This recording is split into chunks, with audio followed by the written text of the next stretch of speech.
Adesso Adam Fitzgerald, che come vedete è vergognosamente giovane, è uno dei poeti più acclamati dell'ultima generazione americana. Il suo primo libro, The Late Parade, che è uscito nel 2013, ha ricevuto unanimi consensi di critica da parte anche di personalità come Harold Bloom, oltre che dai suoi maestri che erano e sono stati John Ashbery e Mark Strand.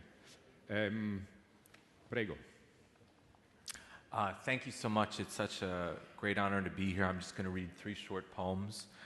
You guys know how to throw a poetry festival. The first one is called The Relay Station, and it's one of the earliest poems I ever wrote. The Relay Station. We sleep in private homes now, forgetting the laundry or whomever's name. Snow comes and blankets, nothing about the outdoors being lonely, except it's the outdoors. The same ones are opened. Piles of ghosted marginalia end up at the end where they belong. A chord or two's tangled, songs drift. Soon, even sooner than that, what's tucked inside isn't dark in the sense of darkness, but resting like the Uncle We Love's hat.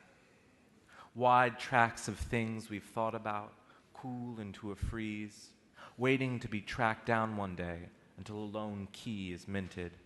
I or someone else hums, tissues are collected, dust settles. Our trust is newly renovated, like faucets, since fate set that way. And today never happening feels no more an imposter than the rest of us, something not to be looked on as anything but what fell between a casualty of sorts, woods or wares as it were. News comes, furniture plays furniture. If what we exchange rumbles in too much quiet, then it means this for you. Afternoon grievances or friends to be arranged, tea steam purring from the kettle almost. And now I'm going to read this very short poem called Cathedral. And often when I read it, a lot of my, people I don't know or my friends have come up to me and said, oh, I really like that poem. And I think, of course, what they're trying to tell me is I should write shorter poems. Dice che questa è una delle poesie più preferite dai suoi amici che all'interno dei reading gli dicono questa ci è particolarmente piaciuta e lui dice è praticamente la più corta, quindi forse vuol dire che devo rimanere su questa misura. Cathedral. And this is the first poem in my book. È la poesia che apre la raccolta Late Parade. To write about one thing, you must first write about another. To speak of the death of King Charles V, you must first speak of the Ho Chi Minh dynasty. To understand the rotund ministries of, say, moonlight, you must first be blind and understand fencing. As for me, I understand discomfort. It falls in the pinched, early, blue bowl light of dawn. I speak often and only erringly about football, racket clubs, and the general way of the world. You go out for coffee, you come back another person. Oh, see? What's the next? You don't have to tell Romans about coffee. All right, and the last poem I'm going to read is a cento, or cento, of, it's called Poem for John Locke, and half of the lines in the poem are from the philosopher, John Locke. The other half are from the TV show character, John Locke, from the show Lost. Okay.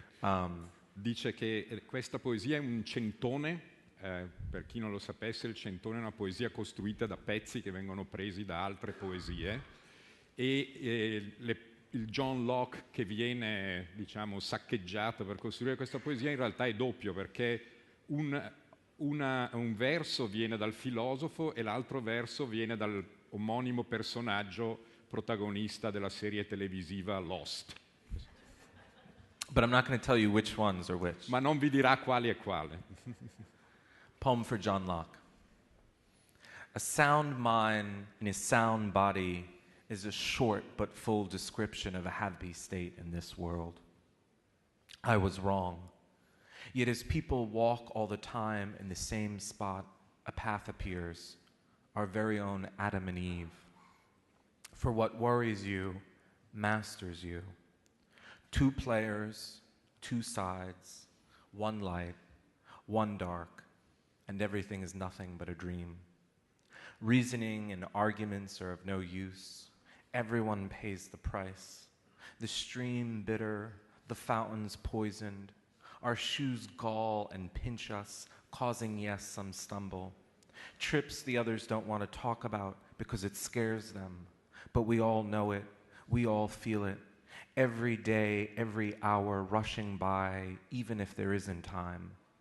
They've attacked us, sabotaged and abducted us, like a reverie where ideas float in our mind without reflection or regard of the understanding whose survival is relative. Thank you so much.